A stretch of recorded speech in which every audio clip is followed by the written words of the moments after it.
여러분 안녕하십니까? 믿고 보는 밀리터리 지식 채널 슈퍼소닉 TV에 오신 걸 환영합니다. 자, 오늘도 클래식 밀리터리의 주인공 전 컴뱃안주 대표님이신 유승식 대표님 나오셨습니다. 안녕하십니까? 안녕하십니까? 아유, 한 주간 또 잘 지내셨습니까? 아 예. 이거 좀 진짜 클래식 좀 하고 싶은데. 그런데 자, 오늘의 주제는요. 한 2, 3년 전쯤일까요? 이 유튜브 상에서 이 세계 전차 탑10 해서 베스트 1 하면은 이 러시아의 아르마타 전차가 1위를 달성하기도 했는데 그러니까 제가 지난번 레오파드 2 할 때 네네. 예전에 다른 게 있었나 한번 그랬잖아요. 그렇죠. 근데 그게 바로 이거였어요. 제가 그게 바로 이 아르마타. 몇몇 영상에서 이걸 1위로 올려놨는데 네네. 요즘은 또 슬그머. 아, 그러니까요. 뭐 한 5위, 6위로 떨어지든가 없어지든가. 훅. 예. 그때 이제 잠시 좀 따끈따끈할 때니까. 예. 자, 그리고 이걸 보십시오. 짜잔. 야, 이렇게 생겼다? 예. 예. 직접 만드신 거죠? 아, 요건 저희 동료가 만든 겁니다. 제가 만든 건 아니고. 아, 그 저기 예. 번쩍하신 예. 아, 그분. 예. 와, 멋있습니다. 야, 색칠하며 아주 그냥 정교하게 만드셨네요. 예. 아, 오늘 또 아주 훌륭한 교보제를 예. 유 대표님이 갖고 나오셨는데요. 자, 그럼 이제 본격적으로 이 T14 아르마타에 대해서 한번 들어가 볼까요? 예. 좋습니다.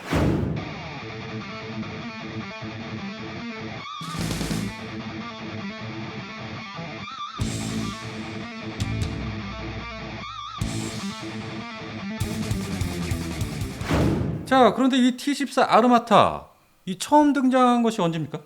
2015년 5월 9일 대독 승전기념 퍼레이드. 오, 그래요? 예, 요 참고로 승전기념일이 5월 9일이에요. 원래 네네네. 이제 항복한 날이 5월 8일인데, 예, 근데 왜 그러냐면은 소련이 그건 우리한테 항복 따로 해라. 그렇게 해가지고 걔는 9일이에요. 9일. 예, 원래 이제 5월 8일이 끝난 날인데. 아, 제가 결혼 기념일이 5월 9일입니다. 아 그렇습니까? 아 예. 아주 길일이네요. 예, 예. 아, 예. 며칠 안 남았습니다. 이벤트 준비해야 됩니다. 자, 그러면은 이 아르마타가 처음 등장하고서 이 서방 측의 관심을 굉장히 끌었을 것 같아요. 그렇죠. 일단 딱 나오니까 이제 깜짝 놀란 거죠. 네네네. 그래서 요 나온 지 얼마 안 돼 가지고 저 미국에서는 요걸 보고 저건 차세대 전차가 맞다. 맞다. 라고 규정을 했고, 오. 그다음에 이제 그 독일과 프랑스의 또 전차 개발 협정이 있어요. 오. 그래서 이제 EMBT, 그러니까 유러피안 MBT죠. 그래서 저 르클레르와 레오파드 2를 네네네. 2035년부터 이제 대체하겠다. 2035년. 예. 그래서 그런 이제 공동 개발의 계기가 됐다. 근데 이거 뭐 제가 보기엔 뭐 여태까지 예를 살펴보면 뭐 중간에 하다 끝날 것 같아요. 그래요? 예, 이건 뭐 딴 얘기고요. 예. 아, 네네네. 그다음에 이제 미국에선 또 뭐라고 했냐면은 네네. 저걸 보고 앞으로 전차의 그 비교 평가 기준을 달리해야 할지도 모르겠다. 아, 그 정도로 미국에서는 아르마타를 대단하게 봤나 봐요? 그렇죠. 그러니까 차세대 전차가 확실하다 이런 거죠. 아, 그랬군요. 그래서 그맘때는 아무튼 유튜브 순위 1위에 이제 몇 번 올라갔어요 이게. 예, 저도 전 세계. 많이 봤습니다. 그러다가 왠가 이제 슬그머니 이제 없어진 거죠. 그리고 최근 이 러시아 우크라이나 전쟁에서 더 떨어지지 않았습니까, 순위가?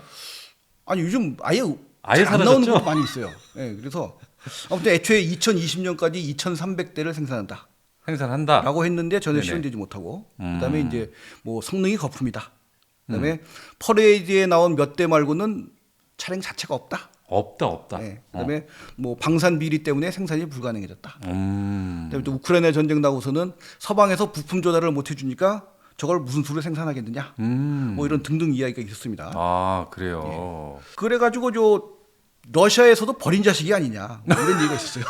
아니, 버린 자식 아니냐. 네. 아, 네네. 그런데 이제 2022년도에 그 우크라이나 전쟁이 딱 일어나니까 뭐 아무리 버린 자식이라도 당연히 또 혹시 저거 나오는 거 아니야? 그런 생각 할 수 있죠. 그러니까요. 자, 그런데 2022년 10월 6일 예. 우크라이나 동부 루안스크주의 훈련 기지에서 이 아르마타의 정체가 최초 공개가 됐습니다. 뭐 그렇다 그래요? 예, 저는 본 적이 없는데. 저도 잘 모르겠어요. 아무튼 그게 써 있더라고요. 그러니까요. 그리고 나서 2023년 4월 4월. 드디어 뭐 본격 투입된다. 아, 바로 엊그제죠. 예, 그래서 예. 정작 근데 우크라이나에 와서는 뭐 일단 전시품 행세만 하고 있다. 선전용이다. 결국 선전용이다. 겁주기용이다. 아, 뭐 이런 말들이 또 다시 돌아다니고 있죠. 예. 그래서 이게 과연 정체가 뭐냐? 그러니까요. 그래서 그걸 좀 살펴보려고 하는데 정말 궁금합니다. 네. 자, 그러면 이 실제 이 러시아에서 밝힌 이 아르마타의 스펙은 정말 대단하지 않습니까? 대단합니다. 저도 이거 정리하면서 끝내주네 싶었어요. 진짜. 어씨 나왔습니다. 어씨. 정말 끝내주네 싶었는데. 예. 근데 이제 이게 일단 거품이 있든 없든 간에 네네. 아르마타는 차세대 전차로서의 모양을 갖추기 시작했다라는 점에서 의미는 있다고 생각을 한다. 그렇죠. 왜냐하면요. 네네네. 제가 오늘 책을 하나 갖고 나왔어요. 또 소중한 책을 또 가져오셨습니다. 이게 이제 그 일본에서 나온 전차 매거진이라는 네. 책이에요. 이게 몇 년도입니까? 1989년 4월호입니다. 그러면 89년 4월호. 이게 34년 전 책인가요? 그렇죠. 89년 90. 야, 거의 34년? 네. 34년 전이네요. 아무튼 그래서 네. 89년 4월에 나온 책인데 이걸 보면 네네. 제가 한번 들어보겠습니다. 그 소련 전차 그 장래 소련 전차의 가능성이라는 기사예요. 이게 보면 네네. 이게 차세대 전차 FST2 아. 퓨처 소비에트 탱크 2번. 그래서 이제 미국에서 예상을 한 겁니다, 이게. 예상을 했어요. 네. 거의 비슷하게 생겼잖아요, 그죠? 예. 그죠? 그러네요. 70차체 여기 조그만 포탑 있고요. 근데 요 시기부터 이게 그 네. 미래 전차의 그 수건 사업이 뭐였냐면은 네네네. 세 가지가 있어요. 네. 그러니까 하나는 오버헤드 건 마운트. 그러니까 이 포탑을 없애는 겁니다, 이게. 포탑을 없앤다. 포만 딸랑 내놓는 거죠. 포만 이렇게 포만 나오게 한다는 얘기죠. 그러니까 전형적인 모습이 뭐냐면 M1128 스트라이커. 네네네. MGS 모바일 건 시스템인데 거기에 네. 이제 그 8륜에다가 105mm 포만 딸랑 나와 있잖아요. 그게 전형적인 오버헤드 건 마운트인데 네네네. 요즘 차세대 전차는 뭐 저기 KF-51도 그렇고 네. 에이브람스 X도 그렇고 네네. 그렇게까지는 안 되지만 네네. 아무튼 일단 무인 포탑 어느 정도 실현이 된 것이죠 이게. 네네. 좋습니다. 그러면 이 지금 저희가 아르마타의 어떤 스펙을 알아보려고 하는데 네. 자 어디서부터 얘기를 할까요? 일단 저 러시아에서는 이걸 5세대 전차다라고 주장을 하고 있는데 5세대. 서방에서는 3.5세대다라고 네네네. 하고 있고요. 그래서 예. 지금 제가 말씀드리는 거는 일단 소련에서 말을 하는 러시아에서 말을 하는 겁니다. 네네네. 그래서 러시아 정보죠? 예, 괜히 뭐 책만 보고 좋다고 읽고 있냐 그러지 마시고 예? 네네. 일단 탄생 과정부터 일단 살펴봐요. 좋습니다. 그게요. 그 1960년대부터 소련에서 그 가스터빈 엔진 전차를 갖고 싶어 했다 그래요. 60년대부터 가스터빈이요? 예. 그래서 이게 지난번 우리 러시아 전차일 적에는 T-80에서 가스터빈을 채용을 했는데 네네.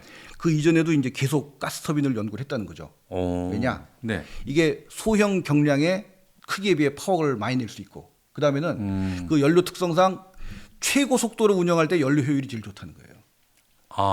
그래요? 그러니까 보통 우리 승용차 같은 건 그냥 중간 그러네요. 속도로 하지만 네네네. 탱크는 최고 속도로 운영하는 경우가 많으니까. 그렇게 했을 때 연료 효율이 더 좋다. 그렇죠. 최고 속도로 했을 때 연료 효율이 좋다는 거죠. 그래요. 그리고 이제 소형 경량을 하는 이유는 네네. 이 소련 전차 전통적으로 좀 컴팩트한 차체를 갖고 있고 네네. 그다음에 또 일설에 의하면 변속기가 너무 크다 보니까 엔진이라도 줄이자. 뭐 이런 얘기도 있었다 그래요. 네네네. 그래서 이게 그 T-64 전차에다가 뭐 가스터빈을 달아봤는데 실패. 실패. 네, 72에도 했는데도 실패. 그러다가 T-72. 네. 그다음에 예. T-80에 처음 이제 채용을 해가지고 어느 정도 좀 이제 성과를 냈고요. 그게 몇 년도쯤이죠? 이게 T-80이라면? 1976년이라고 합니다. 1976년에 T-80에 1000마력짜리 가스터빈을 채용해서 네. 시속 70km를 냈다. 그 당시면 굉장히 빠른 속도 아닙니까? 그렇죠. 근데 그 기동성이 끝내줬는데 그런데요. 연비가 최악. 연비 최악, 그다음에 정비사가 부족해가지고 가동률 최악. 가동률 최악. 네. 오. 그래가지고 다시 개량한 게 또 T-80U. T-80U요. 예. 예. 그다음에 또 T-80UM도 또 만들어졌어요. 근데 이게 저 걸프 전쟁에서 일단 네, 걸프 전쟁. T-72가 이제 일방적으로 이제 당했잖아요. 아주 만신창이가 됐죠. 네. 그러고 나니까 물론 T-80은 다른 전차긴 한데 네네네. 그래도 일단 기본 구조가 똑같잖아요. 네네. 그러니까 이걸 완전히 좀 다른 구조가 필요하지 않겠느냐 이런 생각을 했어요. 네네네. 그래서 요 1990년대에 들어서 진정한 의미의 신형 전차를 만들어 보자. 그 진정한 의미란 뭡니까? 그러니까 우리 T-64도 2차 대전 후 새로 설계된 거지만 네. 기본 모양이 어쨌든 전통적으로 다 똑같이 이어져 오고 있잖아요. 그랬죠. 그러니까 예. 이 모양을 완전히 그냥 달리하자는 거죠. 완전히 바꿔보자. 디자인부터. 그래서 서방 측 전차를 압도하는 고성능을 내보자. 예, 라고 해서 이제 2개사의 시제품을 발주했어요. 이게 사람이 어디죠? 그래서 하나가 뭐냐면은 옴스크 전차 공장. 옴스크. 이게 뭐냐면은 네. 그 레닌그라드에 있는 그 키로프 공장이라고 있어요. 이게 우리 프라모델 하는 사람들은 많이 압니다. 이게 T-34 같은 거 나오면 이제 키로프 공장째 나와 있거든요. 그래요? 예. 그리고요? 그 공장의 후예인데 네네. 여기서 1997년 9월 네네. 그 T-80U의 차체를 왕창 연장하고 포탑 후보도 연장한 신형 포탑을 탑재. 어. 그리고 무장을 140mm 활강포. 140mm? 네. 오. 그래서 이게 사거리 2,000m에서 당시에 그 균질 아변 강판 환산 700mm를 뚫을 수 있었다. 균질 아변 강판 700mm. 네. 야. 그리고 최신 콘탁트 5 반응 장갑. 포탑 전면에도 블록 장갑. 그다음에 기동력은 가스터빈 엔진으로 1,400마력. 야. 최고 속도 시속 80km. 야, 1등이네요. 네, 그래서 서방 측을 압도하는 성능. 이걸 뭐라고 이름을 붙였냐면 T80UM2. T80UM2. 그런데 요 이제 별명이 뭐냐면 초르누리 오리올. 이게 무슨 무슨 뜻입니까? 얘기냐면은 그 검독술인데요. 이게 러시아의 국조라 그러네요, 이게. 그래요? 네. 그 전신이 검은 검은. 깃털로 이렇게 덮여져 있는 네. 그 독수리 말하는 거죠? 검독수리가 실제로 있는 새긴 하지만 네네. 거기다 이제 의미를 더 부여해서 좀 신적화시킨 신화처럼. 뭐 그런 새라고 볼 수 있죠. 그렇군요. 자, 그러면 또 다른 업체는 어딥니까? 우랄 전차 공장. 우랄전차 공장. 여기 굉장히 유명한 공장인데요. 예, 예, 예. 요 T90을 개발한 공장인데 네. 개발하자마자 또 신형 전차 개발을 지시받게 돼요. 어. 그래가지고 베이스는 역시 T80U. 음. 역시 차체를 왕창 연장하고. 네네. 근데 포탑은 작은 원추형 포탑에 152mm 활강포를 장착. 아까 140mm 아니었습니까? 그러니까 처음 게 예. 옴스크 공장. 옴스크에서는. 요건 152mm. 와, 계속 늘어나네요. 네. 그래가지고 요 자동 장전 장치의 탄핵 배치가 예전 구조를 답습한다는 문제는 있었지만 네네. 무인 포탑. 이건 무인 포탑이에요? 네. 그다음에 승무원을 앞쪽에 장갑 캡슐에 몰아넣어서 이제 이걸 네네. 인원 보호를 해결했다는 거죠. 아. 그래서 네. 아무튼 이게 극비리에 개발이 되었는데 네. 가끔 미디어에서는 이걸 T95라고 이제 불렀다고 합니다. 아, 그래요. 자, 그럼 이 두 업체가 경쟁을 했는데 네. 어느 쪽 업체가 이기게 됩니까? 네. 그게 결국은 돈이 없다 보니까 네네. 가스터빈 엔진을 결국은 여기서 포기하게 됩니다. 가스터빈 엔진이라면 초르누이 오리올? 그렇죠. 네. 그래서 이 초르누리 오리올은 네. 2001년에 개발 중단. 개발 중단. 예, 그래서 이 여파로 옴스크 공장이 파산했다 그래요. 아. 근데 또 웃기는 게 네. 요 우랄 공장의 T95도 네네. 역시 돈이 없으니까 아니, 이기지 않았습니까, 경쟁에서? 그러면- 이겼는데 네. 하려고 했는데 네. 돈이 많이 든다. 이래가지고 2010년도에 개발 중지.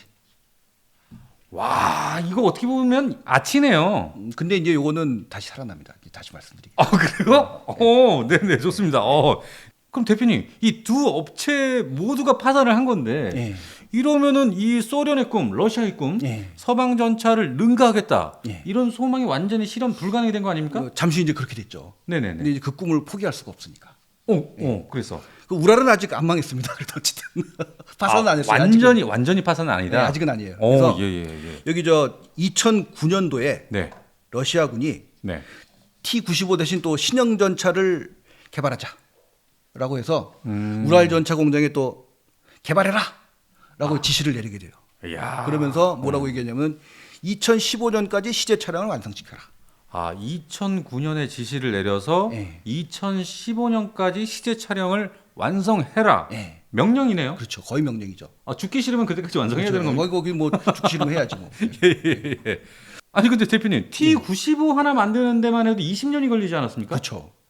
근데 이거를 불과 5년, 6년 만에 만들어라. 그러니까 뭐 방법이 없는 거죠. 이게 방법이 없으니까 결국은 예. T95를 다시 살리는 것밖에 방법이 없다는 거죠. 이게. 그래서 네네. 이 기술을 이제 다시 다 살려서 무인 포탑, 무인 포탑. 장갑 캡슐, 어. 대구경 포, 네. 그다음에 X자형 실린더를 가진 디젤 엔진. V자가 아니고 예, X자. 예. 네네네. 그래서 이렇게 하고 또 군에서도 요 경비를 절약하는데 적극 협력을 했다 그래요. 그래가지고 2012년에 장갑 차량의 근대화 계획을 세워서 네네네. 그 장갑 차량 차체를 공통화. 그러니까 무슨 얘기냐면 획일화 시킨다. 예. 그전에는 60종이 넘었다 그래요. 이 차체들이. 종류가요. 예. 그래서 이거를 4개의 공통 차체로 통일하자. 딱 4개로. 예. 그래서 경량 차체는 타이푼. 그 미국의 험비나 네네. JLTV, 조인트 라이트 택티컬 비이클. 네네네. 그러니까 이제 험비를 발전시킨 거죠. 장갑을 왕창 강화해 갖고. 네네. 그런 스타일의 차라고 보시면 돼요. 장갑이. 네. 그다음에 장륜 장갑차인 부메랑. 이거 이제 8륜 장갑차인데요. 이거는 스트라이커 같은 모양이라고 보시면 됩니다. 딱. 예, 이것도 우리 모형하는 사람들은 이게 모형이 나와 있기 때문에 잘 알아요. 네네. 그다음에 또 중 네. 중량급 장괴 궤도 차량 쿠르가네츠 25라는 네네. 것도 있어요. 그것도 저 모형이 나오는데 그거 네. 좀 BMP 같은 그런 스타일이에요. 그 같은 경우는. 네. 예. 그다음에 그다음에 많습니다. 마지막으로 무거울 중자 네네. 중량급 차량인 아르마타. 네네. 그러니까 요 탱크가 아르마타가 아니고요. 네. 요 공통 차체를 아르마타라고 하는 것이죠. 이 차체 이름을 아르마타다. 네. 네. 몰랐습니다. 예. 그래서 차체가 공통이니까 경비가 절약되고 그렇죠. 이미 또 차체가 마련되어 있으니까 신규 차량을 개발하기도 편하다. 이런 거죠. 이제야 깨달았군요. 네. 어. 그래서 우랄 전차 공장에서는 아르마타의 차체에 T95의 컴포넌트를 결합. 5년 만에 시제 차량을 만드는데 성공. 대단합니다. 진짜로 성공했네요. 네, 그래서 제식 명칭을 T14라고 했다. T14 결국 나왔군요. 네, 이게 이제 T14죠. 네. 짜잔. 야. 와, 5년 만에 완성을 했다고 5년 만에 합니다. 완성했습니다. 네. 대단합니다. 대단합니다. 와. 빨리 만들면 이제 또 마각도 생기게 말이죠. 야, 멋있습니다. 네, 네, 네. 그래서 요 아르마타 시리즈는 뭐가 있냐면은 네네네. 요 T14 전차, 네. T15 보병 전투차, 그다음에 152mm 자주포인데 요거는 또 아르마타라는 얘기를 안 하고 네. ES35라고 하네요.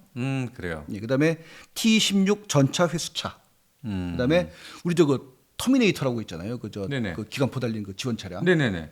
그 터미네이터 3, 3. 화력 지원차. 어. 이렇게 5가지가 일단 마련이 되는 것이죠. 그렇군요. 네. 자, 그러면 이 서방 전차를 능가하는 압도적인 성능으로 개발된 이 T14 아르마타, 예. 이 공격력이 어떻게 됩니까? 예. 요 주포는 근데 저 152mm가 아니고 125mm예요. 많이 줄였네요. 처음에 뭐 140이니 150이니 막 이렇게 그다음에 했는데. 뭐 지금 일단 쓸 수 있는 걸로 먼저 기술을 쓸 수 있는 걸 했겠죠. 아. 그래서 125mm 활강포인데 길이도 55구경, 55 1910하고 똑같습니다. 똑같군요. 근데 이름이 EA82-1M. 그래서 네네.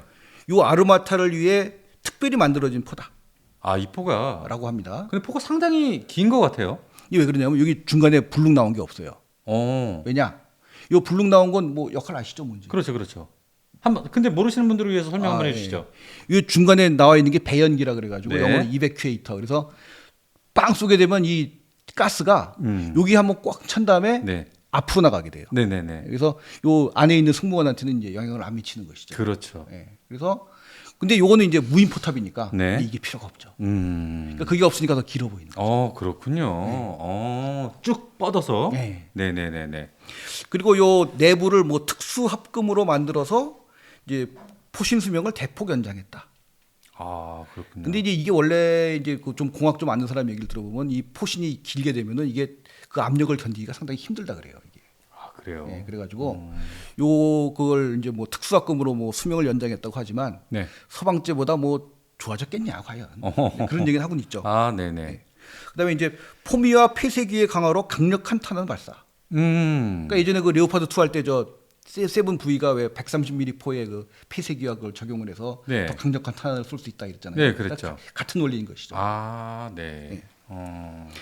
그리고 쓰고 있는 APF-SDS 일단 날개 안정식 철갑탄은 그 특성상 그 관통할 때 네. 이거 이제 가늘고 길게 만든다고 그랬죠. 그렇죠. 그러니까 이게 이제 쭉 가면서 당연히 맞으니까 우그러지죠. 네네. 우그러지니까 이게 점점 더 이제 짧아질 거 아니에요. 근데 이게 이제 길이가 굉장히 길다는 거예요. 그래서 요 버킹 원이라고 부르는 신형 탄약이 네. 요 관통자 길이가 900mm. 900mm. 오. 지금 현재 서방에서 쓰는 제일 긴 그 관통자가 그게 한 그 M1 에이브람스가 사용하는 M829A4탄. 네네. 그거는 770mm. 상당히 길어요. 예. 이게 제일 길다. 그러니까 네. 긴 만큼 더 가느다랗고 관통력도 더 크다는 것이죠. 네네네. 파괴력이 엄청나네요. 예. 그리고 이건 열화 우라늄제. 야, 에이브람스만 쓰는 그 열화 우라늄 탄. 근데 이게 저 요즘 그 뭐 영국에서 열화 우라늄 탄 어쩌고 얘기하잖아요. 네네. 근데 제가 알기로는 확실히 안 쓰는 건 독일. 음. 근데 뭐 미국, 영국, 소련, 뭐 이스라엘 뭐다 열화 우라늄 쓰거든요. 대한민국 왜 안 씁니까? 우리나라도 뭐 우리나라 썼다가 또 환경 뭐 그렇죠? 얘기하겠죠. 그래서 우리나라 안 쓰는데 아무튼 네네. 확실히 안 쓰는 건 독일이에요. 거기 텅스텐으로 만든 네네네. 쓰고요. 여기는 열화 우라늄은 이제 소련에도 쓰고 미국도 쓰고 다 써요. 네. 근데 뭐 이걸 갖다 뭐 영국에서 열화우라늄탄을 공급하니까 어쩌고 하니까 뭐 그거는 다 쇼죠 사실은. 아 그렇군요.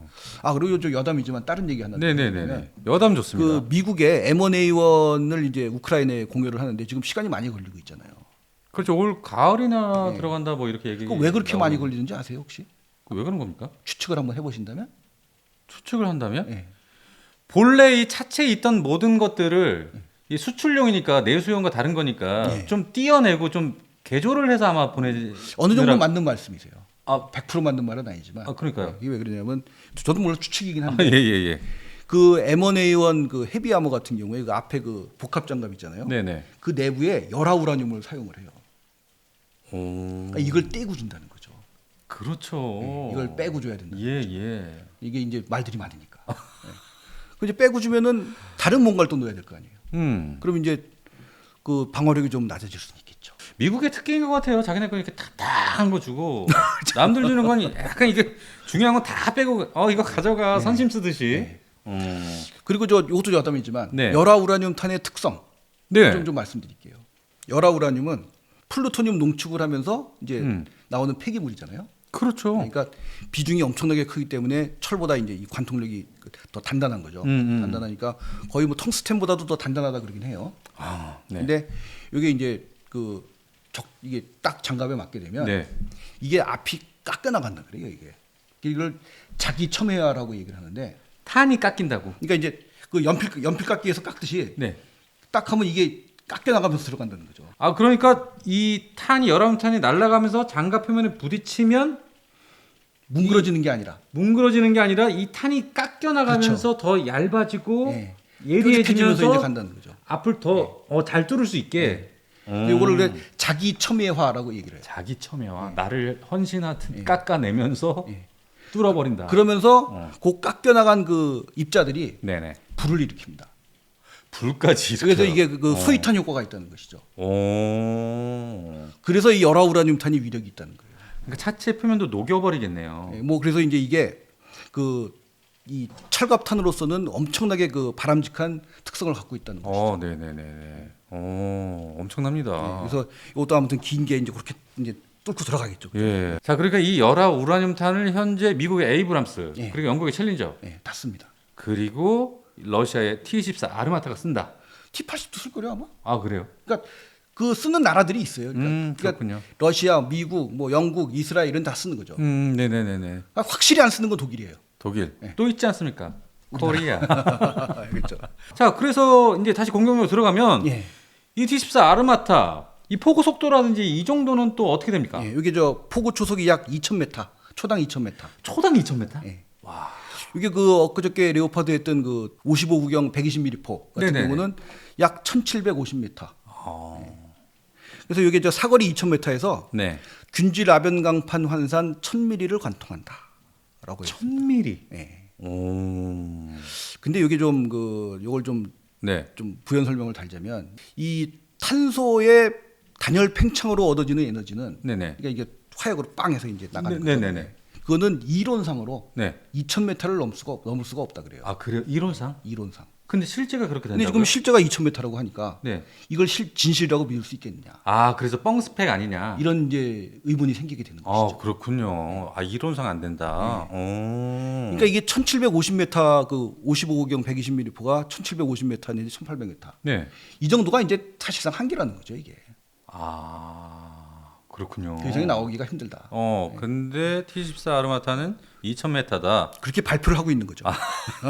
믿거나 말거나겠네요. 예.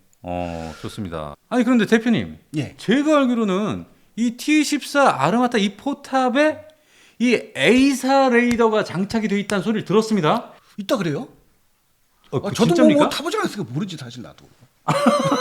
아니 근데 지금 네, 아무튼- 다 조사를 해보셨을 예, 거 아니에요? 발표된 바로는 네네. 일단 이게 그 20개 이상의 공중 목표와 40개 이상의 지상 목표를 동시에 탐지할 수 있는 수색 추적 레이더.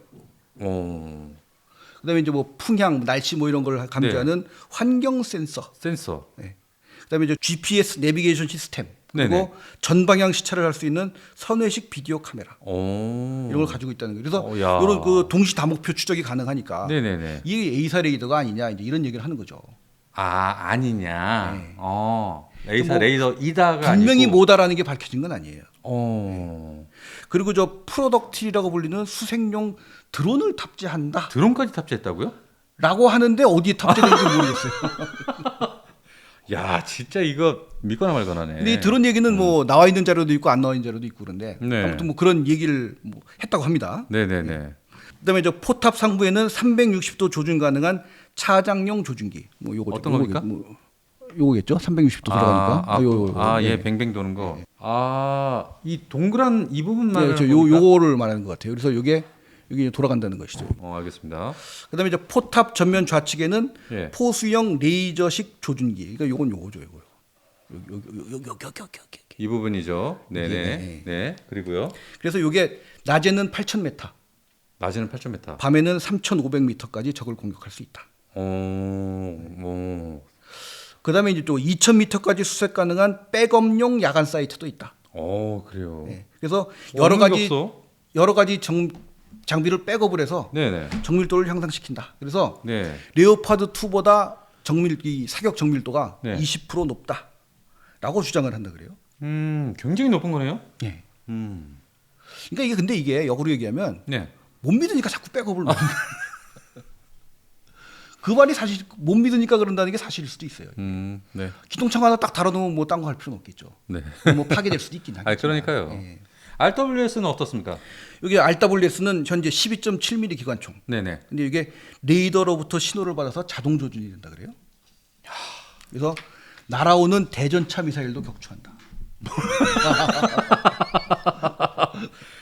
야, 이거 꿈의 전차인데요? 그렇죠. 아주 이거 보면 깜짝깜짝 놀랐다니까. 정리하면서. 완벽하다. 좋습니다. 여기까지 이제 여기까지 T14 아르마타의 공격. 대단한 공격력. 말도 안 되는 공격력에 네. 대해서 저희가 들어봤고요. 네. 자, 그러면 이 T14 아르마타 방어력은 어떻습니까? 방어력도 또 기동차입니다.